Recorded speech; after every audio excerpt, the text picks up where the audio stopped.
Tony. This is Rich in Orlando. WR4AB. Sounding good up here tonight. Hey, likewise, you're 5'9 plus 10. I'm actually running 100 watts on this Frankenstein antenna here and the DX10. I'm filming Sal because he's always 20 over, but he's about 25 over on this antenna tonight. But yeah, you're sounding good in Orlando. Let me have the call one more time. I wasn't really prepared to write it down. I like to always log my calls, and I appreciate you coming back to me. I'm on an FTDX10 here tonight, and just a dynamic SM58 microphone here. 100 whiskeys over. All right, Tony, very good. I'm on a 101 Delta, and I'm running about a kilowatt at the moment. I got a 1306 solid state amp. And my call again, Whiskey Radio 4 Alpha Bravo. Yeah, excellent, Richard. Beautiful, beautiful signal from Orlando. 20 over on that transmission. Yeah, wow, that's some power there. I'm wondering how much my signal is going to change if I turn on my amplifier, but I'm getting out with 100 watts. I'm happy with that. Over.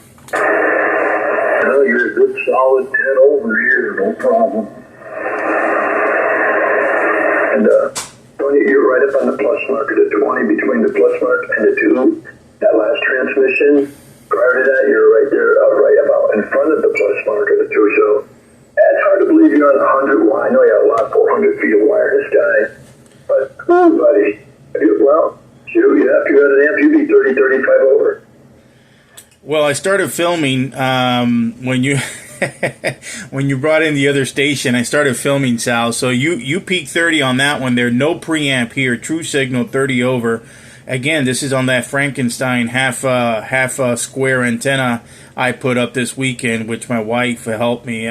Really didn't start off as a square, half square, but I ran out of room here in the yard, and that's what it ended up as. But I'm just blown away by the signals I'm getting on 100 watts on the 80 meter band, Sal. Back to you, Whiskey 4 Sugar Alpha Lima W4KWS. Hey, Roger.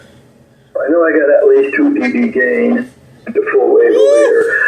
Mira la antena esa. Mira, off center fed now. We're going to check the off center fed. More than 2 dB, probably 3, maybe, hopefully. I'm doing 1200 watt PEP right now. I'm not running to 1500. But they're doing 1200. With a little bit of that gain, it gives me a little bit bump out there, a little bit more power on your meter readings. So maybe that's part of it too. With the gain and putting that kind of power into the antenna is always a plus, Roger. Wow, 35 on that change here. I switch over to my off center fed to pull you in. To see what the difference is between my off-center fed and this Frankenstein. I call it the Frankenstein antenna because I didn't intend for it to be the way it is. You're almost 10 dB lower on the off-center fed. You're peaking 35 on that last transmission. I'm probably going to make a YouTube video out of this because it's a little longer, so sending it through text is not probably wise, but yeah, you peaked 35 on that last transmission, Sal. Back to you, and good evening to everyone on the frequency. W4 Sugar Alpha Lima, W4KWS, over. Frankenstein trauma. Oh, yeah.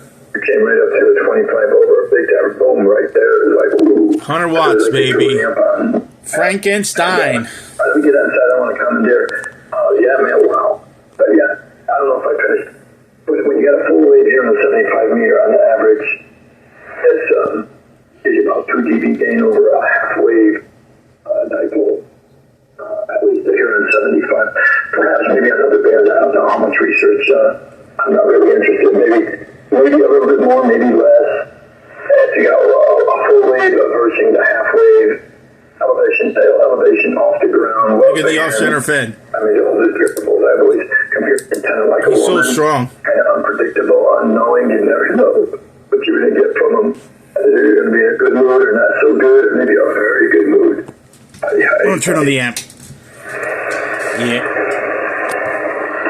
Yeah, roger that, Sal. Yeah, I'm going to turn on the amp here for a second, just for giggles, and try to pump in like 500, maybe a kilowatt. See what kind of a difference it makes. You're probably going to see me a little stronger.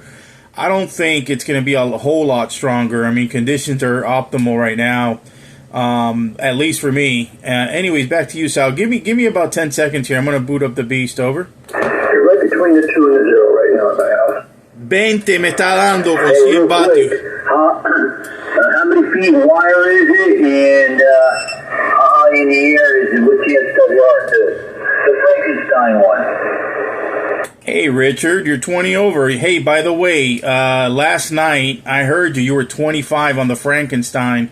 So, Richard, it's 130 feet long total. It goes up 40 and a half feet on each side, and then it's parallel 50 feet, more or less. It's got a little slope in the center because I'm using fiberglass poles, but that's pretty much it. I didn't mean for it to be like that. I meant to put up a 130 foot sloper, but it turns out I ended up with a whole ton of element at the back of the house. I had nowhere else to go but back up and down. So basically, it's a half square hybrid fed at the bottom with a 49-to-1. Typically, the half squares, they can be put up different ways. You can do it. You can make them monobander, etc., etc. But from the calculations, I'm looking at the software. It's acting as two verticals in phase with that 50-foot element in the center. Over. I got your LDSWR on it. On 80 meters, it was 1.73, and the rest were below 1.2 on the 40 and on the 20 meter band. That's good. That's working real good. So, would you say you got a balun on it, right? You got a balun on it? Yeah, give me a second. I was turning on the amp. I'm pushing right now about 500 watts, neighbor. And yes, it's a 49-to-1 fed at the bottom at the start of it. It's a 49-to-1 by Nelson. I don't know if you know Nelson from eBay. He makes some pretty incredible 49-to-1s. They're rated super high quality. Over. Yeah, okay, real good. All right, really good. Yeah, that's what I got a photo of Balun off-center with me here. Roger that. All right. Well, I'm up to 800 watts. I don't know if that made a difference. I'm not sure it's going to make a difference. I think the antenna's working so well, at least for me, that I don't know if you, Sal, maybe you can give me a report. Rich, you're 20, solid 20 here on the Frankenstein. Sal, do you notice a difference here with the amplifier on? Yeah, you're up from 10 to 20 for me. You'd have to make, now that you got my attention, you'd have to do it again. All right, Whiskey for Sugar Alpha Lima, W4KWS in Key West, running about 850 into the Frankenstein at the moment. Sal, good evening to you again. Richard, you're sounding great. Sal, back to you. 30 over, continuous at 30. The needle was only moving between your wording, and the needle was just shivering between the 30 and not dropping down much at all. But so a solid 30, Roger. Roger. Back to 100 watts, Sal. Back to 100 whiskey. 100 whiskey now, Sal. No amp. Over. Solid 20. So that's your 10 dB gain. Absolutely doing it. It's working. Yeah, I'm not going to run the amplifier. There's no need for that here on 80 meter, and plus I'll save the energy.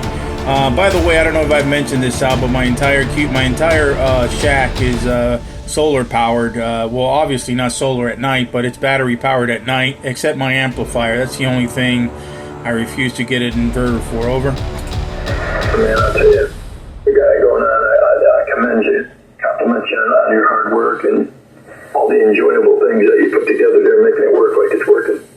Comment. I got a comment out there too. Comment, go ahead.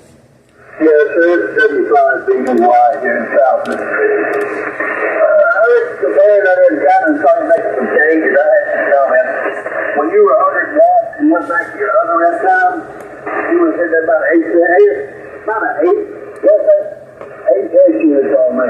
And you went back to what you're calling a Frankenstein, and you went to 15 over with 100 watts. Then when you went to the big amp, you reduced a little over 20 over.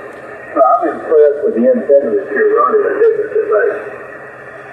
Hey, I appreciate that. You know, I'm learning. You know, I've only been in the hobby less than 15 years, and I experiment. I'm the type of guy that's gonna get in a band, and if I look at the spectrum and I don't see any signals, I don't stop there. I'll start calling.